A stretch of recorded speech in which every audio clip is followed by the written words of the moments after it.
प्रिय विद्यार्थियों, आज हम बीए पार्ट फर्स्ट ईयर का फर्स्ट पेपर समाज शास्त्र का परिचय के अंतर्गत नया अध्याय शुरू करेंगे।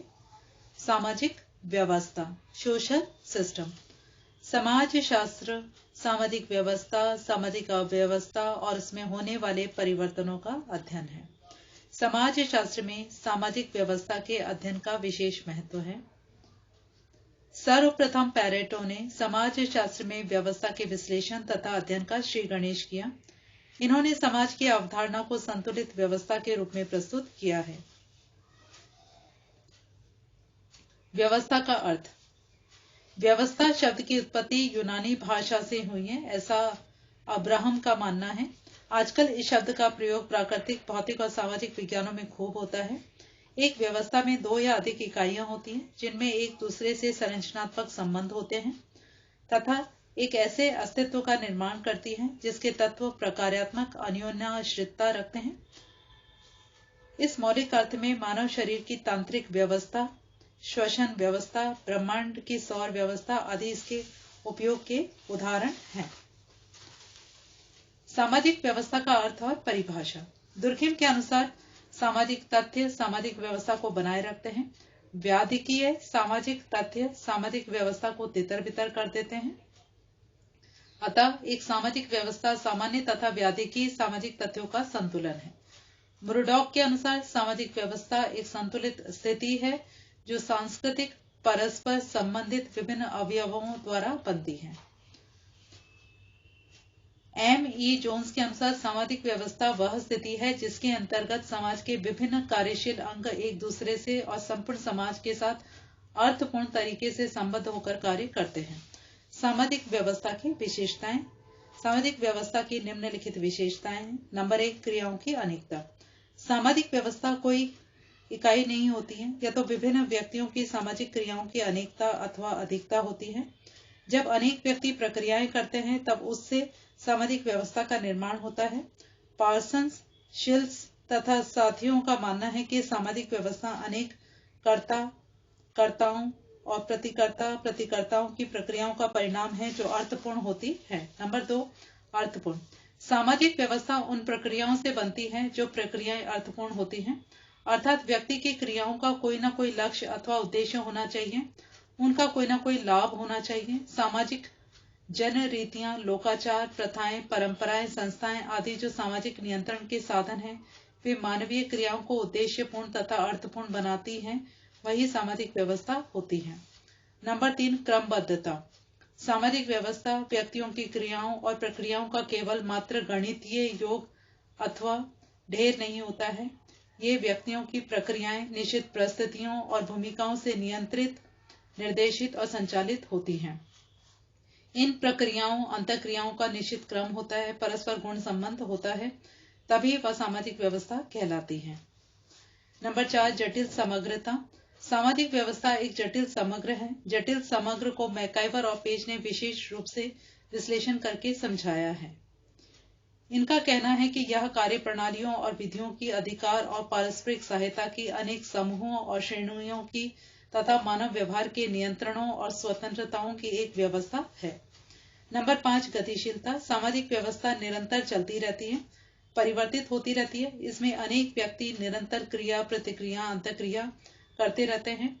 अनेक सुव्यवस्थित, संगठित, अर्थपूर्ण और गत्यात्मक प्रक्रियाओं का संग्रह ही सामाजिक व्यवस्था कहलाती है। नंबर 6, प्रकार्यात्मकता।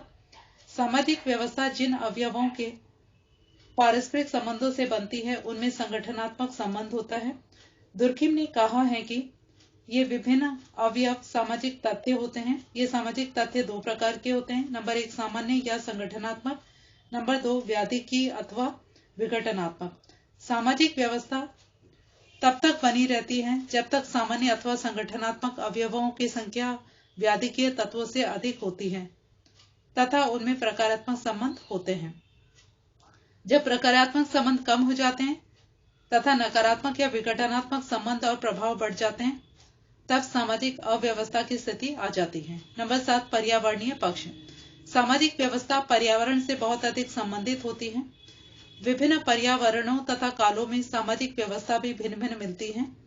भौतिक पर्यावरण के बदलने के साथ साथ सामाजिक व्यवस्था भी बदल जाती है। नंबर 8, सांस्कृतिक व्यवस्था से संबंधित।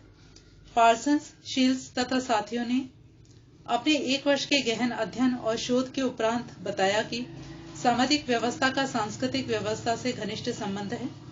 इन समाजशास्त्रियों ने बताया कि संस्कृति का संस्थात्मक होना ही सामाजिक व्यवस्था है। संपूर्ण पर्यावरण को समाजशास्त्रियों और मानव शास्त्रियों ने 2 भागों में बांटा है। 1, भौगोलिक पर्यावरण, नंबर 2, सांस्कृतिक पर्यावरण। सामाजिक व्यवस्था पर भौगोलिक पर्यावरण से ज्यादा प्रभाव सांस्कृतिक पर्यावरण का पड़ता है।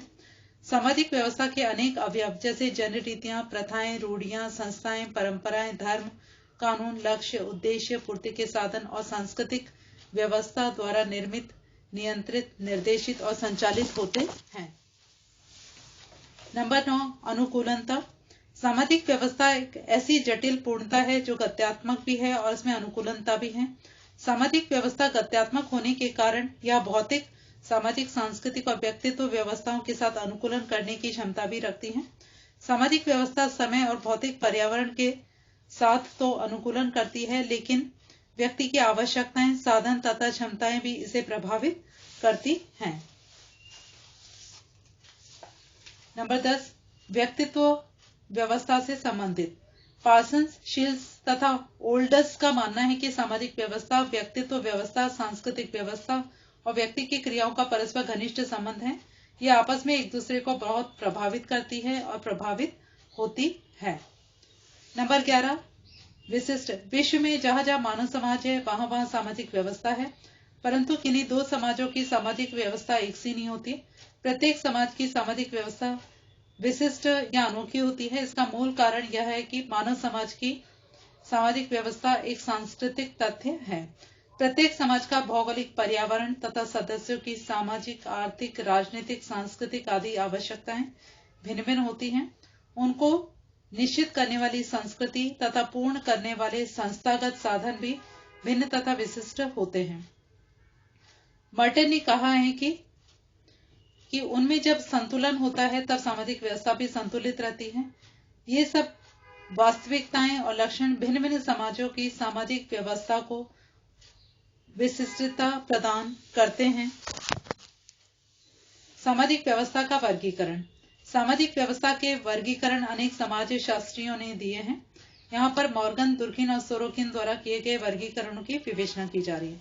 नंबर 1, विकासवादियों एवं मॉर्गन का वर्गीकरण। अनेक विकासवादियों ने सामाजिक व्यवस्था के वर्गीकरण दिए हैं। इन वैज्ञानिकों का वर्गीकरण उद्विकास की मान्यताओं पर आधारित है। इनकी मान्यता है कि जिस प्रकार से समाज और संस्कृति की उत्पत्ति और विकास हुआ है, उसी प्रकार से उन्हीं के साथ साथ सामाजिक व्यवस्था का भी विकास हुआ है। समाज एवं संस्कृति का उद्विकास 3 चरणों में हुआ है और उन अवस्थाओं के साथ साथ सामाजिक व्यवस्था का भी उद्विकास हुआ है जो इस प्रकार से है। नंबर 1 है असभ्य अवस्था। मॉर्गन ने इस प्रत्येक प्रमुख अवस्था को 3 उप अवस्थाओं का उल्लेख किया है। मॉर्गन की मान्यता थी कि मानव समाजों एवं व्यवस्थाओं का विकास निम्न से उच्च की ओर हुआ है। इन्होंने कहा है कि प्रारंभ में मानव असभ्य अवस्था में रहता था। इस अवस्था को इन्होंने 3 कालों में विभक्त किया है: प्राचीन, मध्य और उत्तर काल। प्राचीन काल में कोई सामाजिक व्यवस्था नहीं थी। मध्य काल में मानव ने मछली मारने और आग का उपयोग करना शुरू किया। उत्तर काल में मानव ने असभ्य सामाजिक व्यवस्था में प्रवेश किया। नंबर 2, बर्बर अवस्था। सामाजिक व्यवस्था के विकास की दूसरी अवस्था इन्होंने बर्बरता की अवस्था से संबंधित की। इन्होंने पुनः 3 उपवर्गों में इसको विभाजित किया: आदिकाल, मध्यकाल और उत्तर काल। जब मानव ने मिट्टी के बर्तनों का निर्माण करना शुरू किया, उसको मॉर्गन ने बर्बर अवस्था का आदिकाल बताया। पशुपालन और कृषि में सिंचाई के प्रयोग की बर्बर अवस्था का मध्यकाल माना है। बर्बर अवस्था के उत्तर काल में मानव ने धातु के गलाने की प्रक्रिया का आविष्कार तथा लौह उपकरणों का प्रयोग करना प्रारंभ कर दिया था। उन 2 अवस्थाओं में सामाजिक व्यवस्था क्रमशः असभ्य सामाजिक व्यवस्था से बर्बर सामाजिक व्यवस्था के चरण में विकसित हुई थी। नंबर 3, सभ्य अवस्था। मॉर्गन के अनुसार सामाजिक व्यवस्था का विकास सभ्य सामाजिक व्यवस्था की अवस्था में तब हुआ था जब वर्णमाला और लेखन के आविष्कार हो गए थे। मॉर्गन के अनुसार समकालीन पश्चिमी समाज की परिस्थितियों की गिनती भी सभ्य सामाजिक व्यवस्था के अंतर्गत ही की जानी चाहिए। धन्यवाद।